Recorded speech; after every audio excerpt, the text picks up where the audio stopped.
किसानों के साथ, और जिसको बड़ी प्रशंसा के साथ अभी भी लोग रहे हैं कि मैंने तो 2006 में ही कर दिया। मैं अन्य बातों पे नहीं जा रहा हूँ, नेता प्रतिपक्ष सामने रखते। उसके साथ ये भी कह रहे हैं कि बिहार में कभी भी मिनिमम सपोर्ट प्राइस किसानों को नहीं दिया जाता था 2006 से पहले। ये भी कह रहे हैं कि प्रोक्योरमेंट बिहार में होता ही नहीं था।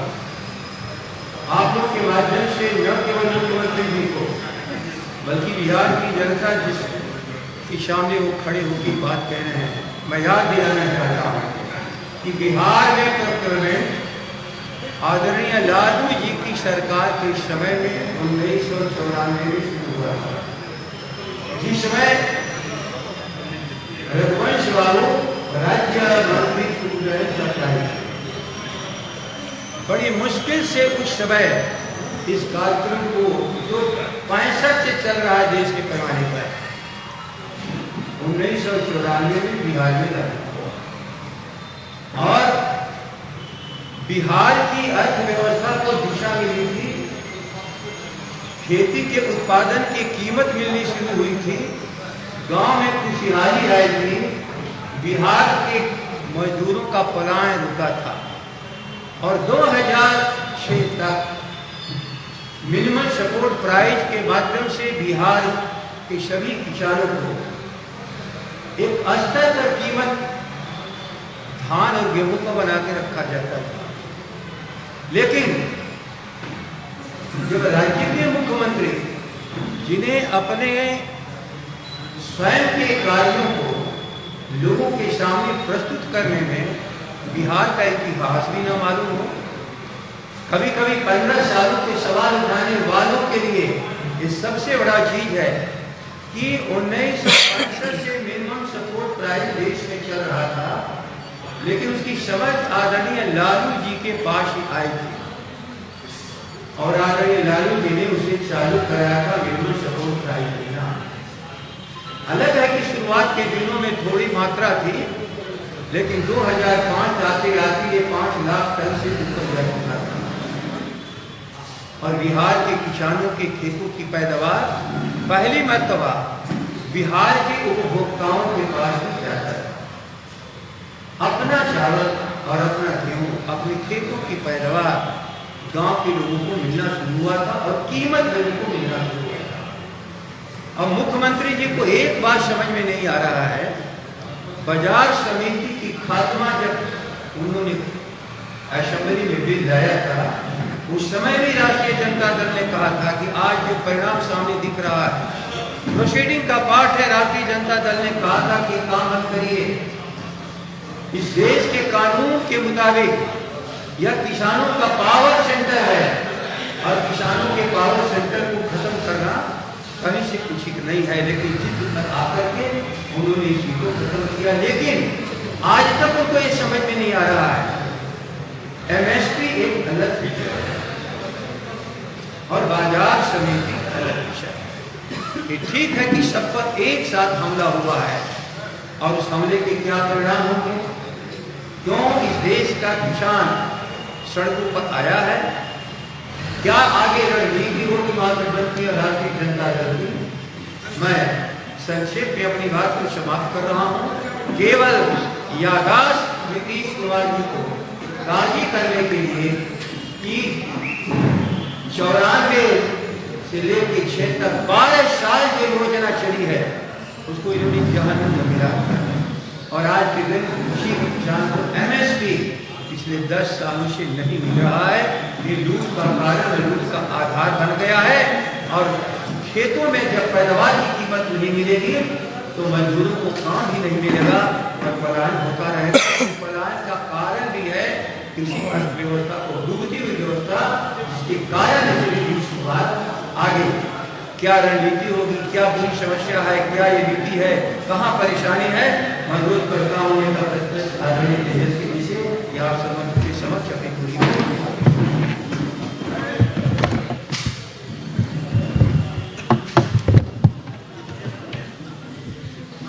सभी इलेक्ट्रॉनिक प्रिंट मीडिया के सभी साथी, पार्टी के प्रदेश अध्यक्ष आदरणीय जगदा बाबू जी, मनोज झा जी, आलोक मेहता जी, कारी शोहेब साहब जी, आप सब लोगों को विषय पता चला हुआ। कृषि बिल को लेकर के उसके विरोध में हम लोगों ने 25 सितंबर को सड़कों पर प्रदर्शन किया था। मैंने खुद भी ट्रैक्टर चलाने का काम किया था और ये विषय सिर्फ बिहार के सामने ही नहीं बल्कि पूरे देश के सामने आया। फिलहाल के दिनों में जब से ये मौजूदा सरकार, एनडीए सरकार, मोदी जी की सरकार चल रही है, तब से आप लगातार देखेंगे जितने भी एयर इंडिया हो, रेलवे हो, आपके भारत पेट्रोलियम हो, सारी चीज़ों को जो है बीएसएनएल हो, एलआईसी हो, सबका जो है निजीकरण किया जा रहा है, प्राइवेट हाथों में बेचा जा रहा है। हम बिहार के किसानों और किसान संगठनों से हम अपील करना चाहते हैं, चाहे वर्तमान का सवाल हो या आने वाली पीढ़ियों की बात हो या भविष्य की बात हो, हम सब लोगों से अपील करेंगे कि इस काले कानून के खिलाफ आप सब लोग सड़कों पर आएं और इस आंदोलन को आप मजबूत करें। आप चाहे देखेंगे, चाहे हरियाणा हो, पंजाब हो, सारे किसान जो हैं, चाहे वेस्टर्न यूपी के हों, देश भर में किसानों में बड़ी नाराज़गी है मौजूदा सरकार से। और ये वही सरकार है जो 2022 तक वादा किया है कि किसानों का जो है आय जो है दुगुना किया जाएगा। अब ये किसी के समझ के पड़े है कि जो एमएसपी है, न्यूनतम समर्थन, जो आपका मूल्य जो है, उसको ही समाप्त करने के बाद किसानों का आय दुगुना कैसे होगा। और हमने कई बिंदु बार बिल के कमियों को हम लोगों ने उजागर किया था, हाईलाइट किया था आप ही लोगों के सामने कि एक सेक्टर जो एग्रीकल्चर का, जो कृषि का जो बचा हुआ है, उसको भी प्राइवेट हाथों में सौंपा जा रहा है। इसमें आप देखिएगा, ये सिर्फ प्राइवेट हाथों में सरकार कह रही है इसलिए दिया जा रहा है कि डायरेक्ट खरीद फरोख्त उसी से करेंगे, कंपनियों से, प्राइवेट कंपनियों से। ये किसानों के लिए बेहतरी के लिए है, ये सरकार का ऐसा कहना है। हम सब लोगों ने पिछले सारे कानूनों को देखा, चाहे नोटबंदी हो, जीएसटी हो, सारे फैसलों को हम लोगों ने देखा। ये सरकार हमेशा आके कहती है कि इनके फ़ायदे के लिए है, लेकिन फ़ायदा जब 4 साल बाद, 5 साल बाद पूछा जा रहा है तो कहने की स्थिति में नहीं है। सरकार जवाब नहीं देना चाहती है, मुद्दे से भटकाना चाहती है। और इस साफ उसी तरीके का कानून है कि आपको पूरी तरीके से ठगा जा रहा है। ये किसान विरोधी बिल है, जहां सबसे बड़ा जो किसानों का जो डिमांड अगर आप देखेंगे तो एमएसपी को लेकर के है कि सही मूल्य जो है फसल का वो किसानों को मिलना चाहिए। बड़ी संख्या में किसानों का हम लोगों ने सुना है कि आत्महत्या कर रहे, कर्ज नहीं चुका पा रहे हैं। ऐसे स्थिति में ऐसा कानून लाना, क्योंकि देश का किसान मौजूदा सरकार के आने के बाद बेहद कमज़ोर हो चुका है और हमारा देश जो है पूरी तरीके से एग्रीकल्चर में सेक्टर पर डिपेंडेंट है। लगभग 70 से 80% देश का हिस्सा या बिहार का हिस्सा कृषि पे निर्भर करता है। जो अन्नदाता हैं, जो हमको आपको सभी लोगों का पेट पालने का काम करते हैं, जो दिन रात मेहनत करते हैं, उनके लिए ऐसा कानून बनाना जो है हम समझते हैं ये देश के खिलाफ है, हमारे किसानों के खिलाफ है। और हमने 25 सितंबर को हम लोगों ने सड़कों पर आकर के प्रदर्शन किया। अभी आप सब लोग देखते होंगे कि किसान जो है सरकार से बातचीत चल रही है। कानून बनाने से पहले एक बार परामर्श कर लेना चाहिए था, सरकार ने नहीं की, सबसे बड़ी भूल। अब एक दिखावटी एक स्क्रिप्ट प्ले किया जा रहा है कि सरकार जो है किसानों के हित में है। जब सरकार कह रही है कि एमएसपी जो है न्यूनतम समर्थन मूल्य दिया जाएगा, तो लिखित तौर पे हमारे किसान भाइयों को क्यों नहीं दिया जा रहा? लिखित में क्यों नहीं दिया जा रहा? कल भी हम लोगों ने देखा कि बातचीत का दौर जो है वो चला, लेकिन किसानों ने ना तो पानी वहां का पिया, ना तो खाना खाया। और इस तरह सरकार ने व्यवहार किया। जब आप पीसफुली आप कोई आंदोलन कर रहे हैं, तो क्या क्या जो है लाठी से लेकर के, आंसू गैस से लेकर के, पानी के बौछारों से लेकर के इस आंदोलन को कमजोर रोकने की पूरी साजिश है। ये अपने ही लोग हैं किसान, जो सबका पेट पालने का काम करते हैं, उनके साथ ऐसा व्यवहार किया जा रहा है। हम लोग सब लोग जानते हैं कि बिहार में जहां एपीएमसी का सवाल है, जो मंडियों की सवाल है, वो 2006 में ही जो है रद्द कर दिया। अभी आप देखिएगा बिहार के किसान जो है पलायन करने पर मजबूर है, अपने किसानी छोड़ दी है, हम मजदूर बन चुके हैं। मजदूरों की ऐसी स्थिति है कि बाहर पलायन करना पड़ रहा है उनको भी बड़ी संख्या में। इसमें सुप्रीम कोर्ट का, हाई कोर्ट का, सब लोगों का फटकार आया, फिर भी ये सरकार जो है रोजगार नहीं दे पाई। अब जब मंडी जब खत्म हुआ, तो इससे किसान हमारे कमजोर चलते गए। जो मूल्य जो सही मिलना था वो नहीं मिल पा। अभी बिहार में 2 चीज़ों का ही एमएसपी है, 2 फसलों। अभी धान की बात चल रही है, हम लोगों ने विधानसभा में इस बात को उठाया, पूरे विपक्ष के लोगों ने गोलबंद होकर के। अब धान की कीमत क्या है? मिनिमम जो है एमएसपी का अगर बात किया जाए तो 1850 रुपये है। कहीं भी बिहार में धान की खरीद नहीं हो रही है। माननीय मुख्यमंत्री जी साफ तौर पे झूठ बोलने का काम कर रहे हैं, गुमराह करने का काम कर रहे हैं।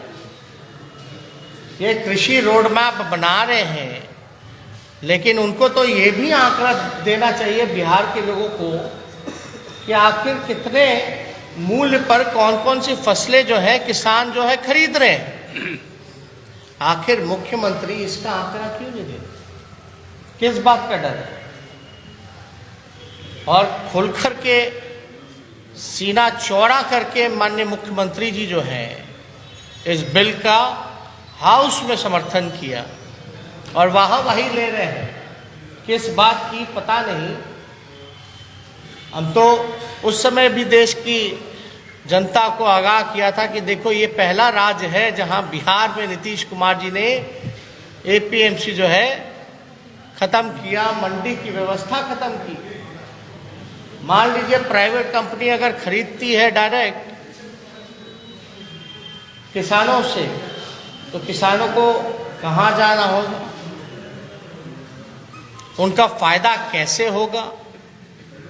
और नेगोशिएशन में अगर बात फंसेगी तो कितने लेवल पर उनको जाना होगा। और अपने देश में ऐसा तो है नहीं कि भ्रष्टाचार जो है मुक्त देश हो गया है। वकील भी रखना पड़ेगा, कोर्ट भी जाना पड़ेगा, अधिकारी के पास भी चक्कर काटने पड़ेंगे। कंपनी वालों को तो कुछ नहीं करना पड़ेगा। तो इस हिसाब से तो किसानों के लिए तो कोई व्यवस्था ही नहीं की गई है इस बिल में। और आप तो देखेंगे बीजेपी की बड़ी सहयोगी, सबसे लंबे दौर से जो सहयोगी दल रही अकाली दल, उनके भी एक मंत्री जब केंद्र में मंत्री थे, अभी बिल आने से पहले ही इस्तीफा हुआ। अब तो पद्म भूषण से लेकर के सारे अवार्ड जो है, चाहे खिलाड़ी हो, चाहे कलाकार हो या बड़े समाज सेवी हो, सब लोग पुरस्कार जो है वापस कर रहे हैं। फिर भी ये सरकार को समझ में नहीं आ रहा। देखिए, डेमोक्रेसी में खतरा है। और पहले ऐसी परंपरा हमेशा से रही है कि जब भी कोई बात आंदोलन हुआ है तो सरकार जो है बात करती रही है, कम्युनिकेशन रहता है। अब तो मौजूदा सरकार से कोई कम्युनिकेशन नहीं है। और इतनी बड़ी समस्या देश के सामने आई है और प्रधानमंत्री जी गायब हैं। क्या प्रधानमंत्री जी को किसानों की बात मिलकर के सुननी चाहिए थी कि नहीं सुननी चाहिए थी? और हालांकि जब भी जनप्रतिनिधियों का ये काम होता है कि जनप्रतिनिधि चुन के आते हैं, लोगों के द्वारा चुन के आते हैं, तो वो फैसला जनता का होना चाहिए, ना कि किसी एक इंडिविजुअल का फैसला होना चाहिए। कोरोना काल है, प्लेन चल रहा है लेकिन ट्रेन नहीं चल रहा। क्या कारण है? क्योंकि रेलवे को निजीकरण कर दिया गया। बल्कि स्कोप ज्यादा ट्रेन में ज्यादा है फिजिकल डिस्टेंसिंग का, अगर प्लेन की मुकाबले या बस की मुकाबले या कार के मुकाबले बात की जाए तो। कोरोना के आड़ में सभी लोगों को जो है बर्बाद किया जा रहा है मौजूदा सरकार। चाहे देश के नौजवान हो, किसान हो, मजदूर हो, व्यवसायी हो, किसी की पूछ इस मौजूदा सरकार में नहीं हो रही। पूछ तो दूर की बात, कम से कम उनका अधिकार दिलाने की जो बात होनी चाहिए वो भी नहीं दी जा रही है। उनका अधिकार नहीं दिया जा रहा। तो हम लोग लगातार इस चीज को लेकर के चिंतित हैं कि ये कोई मौजूदा स्थिति की बात नहीं। जब किसान के पास जमीन ही नहीं रह जाएगा तो किसान खड़े नहीं है। ये पीढ़ियों की बात है। जहां 70 से 80% देश हमारा डिपेंडेंट एग्रीकल्चर क्षेत्र में है, तो क्या भयावह स्थिति होगी। हम लोगों को भविष्य की भी चिंता करनी चाहिए। इसलिए हम लोगों को लगा कि हम बिहार के किसानों और बिहार के संगठनों से आपके माध्यम से अपील करें कि सब लोग एकजुट होकर के सड़कों पर आएं और इस आंदोलन को जो है मजबूत करें। और हम लोगों का दायित्व ज्यादा बनता है। सब लोग, हमारे पार्टी के लोग लगातार हम लोग इस चीज़ों को देख रहे हैं और हम लोगों ने विमर्श भी किया है सभी नेताओं के साथ। कल हम लोगों ने धरने का प्रदर्शन करने का फैसला किया है और जगह और समय जो है आपको कुछ देर में आप लोगों को बता दिया जाएगा। आप ही बता दें। नहीं, पटना में क्योंकि हम गांधी मैदान में कल 10 बजे से धरना, भारतीय जनता दल गांधी मैदान में गांधी जी की मूर्ति के पास, क्योंकि ये गांधी के विचारों पर सबसे बड़ा हमला है और जिन्हें सबसे बड़ा आधार भारत का मानते थे, गांव को, खेती को, किसान को, उस पर यह हमला है। इसलिए प्रतीकात्मक हम सबों की कोई शुरुआत तेजस्वी जी का नेतृत्व में कल धरना के माध्यम से गांधी मैदान के गांधी जी की मूर्ति के पास से शुरू होती है। गांधी जी का जिक्र चला, आप लोग सब लोग जानते हैं गांधी जी को महात्मा चंपारण की धरती ने बनाया। नील की खेती जो अंग्रेजों का द्वारा जो कराया जाता था, आज तकरीबन वही स्थिति है कि आपको मजदूर भी बना करके छोड़ा जाएगा, आपको काम करना है, लेकिन उनको सम्मान और अधिकार जो बनता है वो नहीं दिया जाएगा। तो ये एक बड़ा विषय हम लोगों के सामने है और हमको लगता है कि सरकार जब कहती है तो लिखने में, लिख के देने में कोई दिक्कत नहीं होनी चाहिए। अब सरकार ऐसी हो रही है, बिहार की सरकार, मुख्यमंत्री जी को देख लीजिए भाई। सदन में आप सब लोगों ने रिकॉर्डिंग देखा होगा, कमेटी बनाने की बात की गई थी कोरोना को लेकर के। सदन को ही जब झूठ और गुमराह कर दिया जाता है, जहां बातें नहीं सुनी जाती है, केवल मीडिया में बैठ करके हवा बनाया जाता है, ये हो रहा है, वो हो रहा है, तो लोग विश्वास कैसे करेंगे? लगातार हम लोगों का गला फट गया चीख चीख करके, कोई सवाल का जवाब ही नहीं मिलता। अगला सत्र में मिलेगा, अगला सत्र में मिलेगा जवाब। अरे जवाब होगा तब तो मिलेगा। तो ऐसे सरकार जो झूठी सरकार हो, सदन को ही गुमराह किया जाता है। मतलब पहली बार एक परंपरा चल पड़ी है एनडीए सरकार में, झूठ बोलो, मजबूती से बोलो, शानदार बोलो और बार बार बोलो।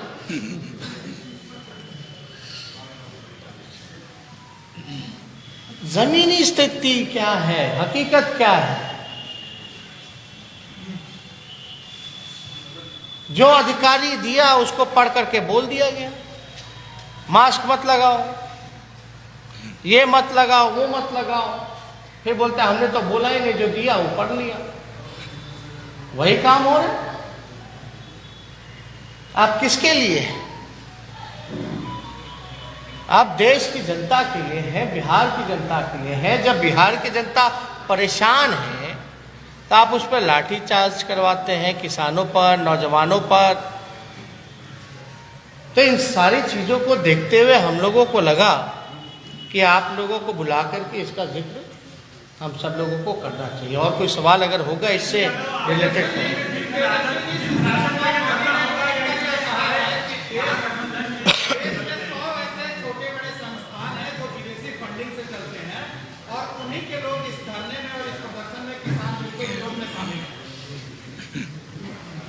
देखिए, उन पे हमको कोई टिप्पा टिप्पणी नहीं करना।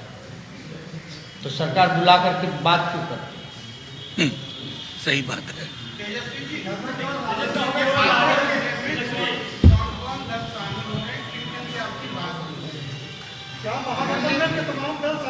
नहीं, हम लोग शामिल थे। बिहार विधानसभा में भी आप लोगों ने देखा होगा, धान की खरीद को लेकर के साझा हम लोगों ने जो है प्रश्न उठाए थे विधानसभा में, और इसमें सभी लोगों को अभी फैसला हुआ, सब लोगों को न्योता दिया जाएगा। और ज़रूर हमारी जो चुनाव में जो लड़ाई थी, किन मुद्दों पर थी?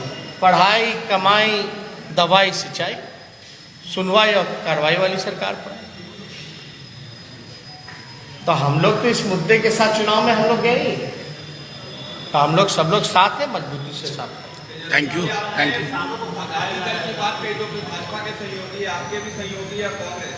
पंजाब के मुख्यमंत्री का कल बयान आता है कि इस बिल के जरिए एंटी नेशनल गतिविधि को पंजाब में बढ़ावा दिया जा सकता है। कैप्टन अमरिंदर सिंह का कैसे देखते हैं आप? ऐसा नहीं कहा है बयान। देखिए, हमने एक तो बयान सुना नहीं और कोई चीज़ बिना सुने हुए, देखे हुए, बिना जांचे हुए कोई प्रक्रिया देना ठीक नहीं है। थैंक यू, शुक्रिया।